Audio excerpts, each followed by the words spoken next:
আচ্ছা, কোথা থেকে কোথায় যাচ্ছেন বোন?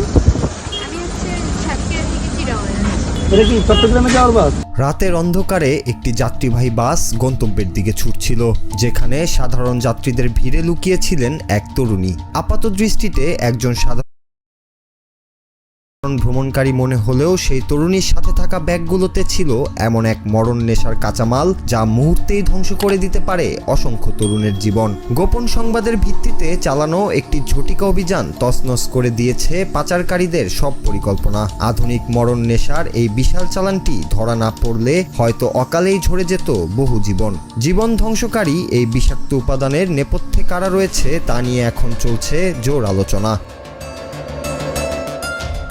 যশোরের মনিহার বাস স্ট্যান্ড এলাকায় অভিযান চালিয়ে 25 কেজি মরণ নেশা ক্রিস্টাল আইস পাউডার এবং 6 লিটার পিউরিফাইড অ্যাসিড সহ শাপলা খাতুন ওরফে স্বপ্না নামের এক তরুণীকে আটক করেছে জেলা গোয়েন্দা পুলিশ। গত বৃহস্পতিবার রাত 9টার দিকে ঈগল পরিবহনের একটি বাসে এই অভিযান চালানো হয়। আটক শাপলা সাতক্ষীরা সদর উপজেলার আখড়াখোলা গ্রামের আক্তারুজ্জামানের মেয়ে। শুক্রবার সন্ধ্যায় যশোর জেলা পুলিশের পক্ষ থেকে এক প্রেস রিলিজের মাধ্যমে আনুষ্ঠানিকভাবে এই তথ্য নিশ্চিত করা হয়েছে। অভিযানটির নেতৃত্ব দেন